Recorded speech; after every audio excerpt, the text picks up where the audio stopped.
जी अस्सलाम वालेकुम तमाम दोस्तों ਨੂੰ उम्मीद है कि सारे ठीक होवोगे जनाब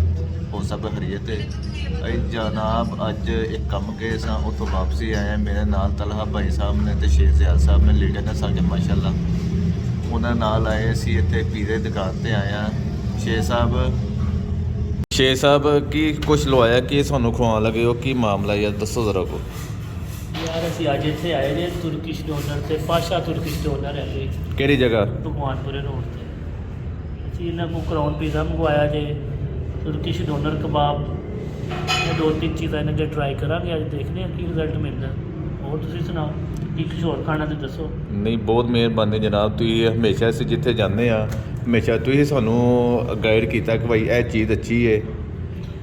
ਜਦੋਂ ਚੀਜ਼ ਖਾਈ ਦੀ ਏ ਦੇਖਭਾਲ ਕੇ ਖਾਈ ਦੀ ਏ ਅੱਛੀ ਚੀਜ਼ ਖਾਈ ਦੀ ਏ ਇਸ ਤਰ੍ਹਾਂ ਦੇ ਨਾਲ ਅਸੀਂ ਇਹਦੇ ਨਾਲ ਧੋ ਕੇ ਨਾਲ ਸਾਨੂੰ ਵੀ ਬੜਾ ਸ਼ੌਕ ਪੈ ਗਿਆ ਜਨਾਬ ਇਹ ਮਨਸਵਨੀਆਂ ਚੀਜ਼ਾਂ ਖਾਣੇ ਦੇ ਅਸੀਂ ਤੇ ਕੋਈ ਸ਼ੈ ਖਾਧੀ ਨਹੀਂ ਸੀ ਐ ਜਿਹਦੇ ਇਹ ਸਾਦੇ ਲੋਕ ਆ ਜਨਾਬ ਭਾਵੇਂ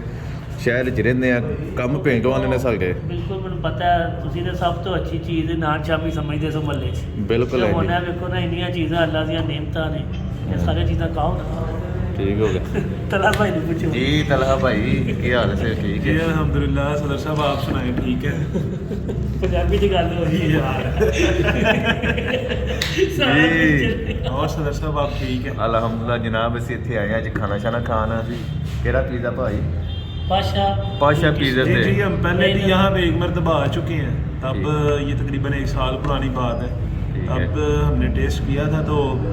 बड़ा मज़ा आया था आज भी बस शेख साहब ने कहा है कि इधर ही बैठते हैं कुछ खा भी लेते हैं तो इंशाल्लाह आप खाएंगे देखते हैं क्या बनता है बाकी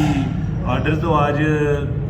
और चीज़ें की हैं उस दिन कुछ और ट्राई किया था आज कुछ और किया है आपको दिखाते हैं बनाते हुए भी कि कैसे बना रहे हैं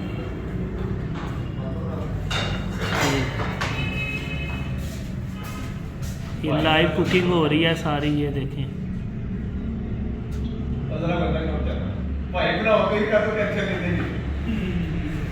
ये इनकी सीटिंग चेक करें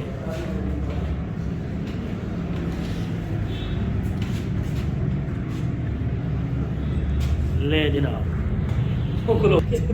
वीडियो बना लग गई जी जनाब ਅਸੀਂ ਅੱਜ ਵੇਖੋ ਹਮੇਸ਼ਾ ਸਾਨੂੰ ਸ਼ੇਖ ਜ਼ਿਆਦ ਸਾਹਿਬ ਨੇ ਹੀ ਸਾਨੂੰ ਨਵੇਂ ਤੋਂ ਨਵੇਂ ਟੇਸਟ ਚੈੱਕ ਕਰਵਾਉਂਦੇ ਨੇ ਮਾਸ਼ਾਅੱਲਾ ਇਹਦੇ ਨਾਲ ਸਾਨੂੰ ਵੀ ਜ਼ਰਾ ਕੋ ਵਾਹਵਾ ਸ਼ੌਕ ਪੈ ਗਿਆ ਖਾਣ ਪੀਣ ਦਾ ਤੇ ਅੱਲਾ ਇਹਨਾਂ ਦੀ ਉਮਰ ਲੰਮੀ ਕਰੇ ਇਹਨਾਂ ਰਿਜ਼ਕ ਦੀ ਬਰਕਤ ਪਾਏ ਤੇ ਘਰ ਵਾਸਤੇ ਬੱਚਿਆਂ ਵਾਸਤੇ ਸਿਹਤ ਤੰਦਰੁਸਤੀ ਘਰ ਦੇ ਸਿਹਤ ਤੰਦਰੁਸਤੀ ਰਵੇ ਤੁਹਾਡੀ ਬੋਟੀ ਬਹੁਤ ਅੱਛੀ ਹੈ ਜੀ ਜਨਾਬ ਖਾਓ ਇਹ ਵੇਖੋ ਜਨਾਬ ਕਿਹੜਾ ਸਟੋਨ ਹੈ ਜੀ ਇਹ ਨਹੀਂ ਪਤਾ ਕਿ ਹੈ ਸਹੀ ਹੈ ਇਹ ਚਾਈਨਾ ਦਾ ਲਾ ਨਾ ਵੀ ਪਤਾ ਹੋਵੇ ਤੇ ਕਹਿ ਦਿੰਦਾ ਜੀ ਇਹ ਬਹੁਤ ਆਲਾ ਨਸਲ ਦਾ ਸਾਰੇ ਤੁਸੀਂ ਦੱਸ ਦਿਓ ਬੋਲ ਭਾਜੀ ਮੈਨੂੰ ਤਾਂ ਉਂਝ ਸੋਹਣਾ ਲੱਗਾ ਤੇ ਮੈਂ ਭਾਜੀ ਫਿਰ ਇਹ ਤੁਹਾਡਾ ਸਟੋਨ ਬੜਾ ਅੱਛਾ ਸੀ ਗਾਇਸ ਦੱਸੋ ਜਿਹਨੂੰ ਪਤਾ ਹੈ ਯੈਲੋ ਸਟੋਨ ਕਿਹੜਾ ਹੈ ਗੁਜਰਾਤ ਇੱਕ ਦੱਸੋ ਕਮੈਂਟ ਹੈ ਸਾਨੂੰ ਵੀ ਦੱਸਿਆ ਭਾਜੀ ਠੀਕ ਹੈ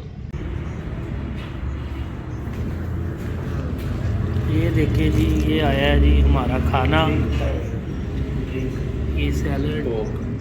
ये न्यूटेला ब्रेड है और साथ में ये जनाब तुर्किश लीटर ले लो बोतल ले लेकर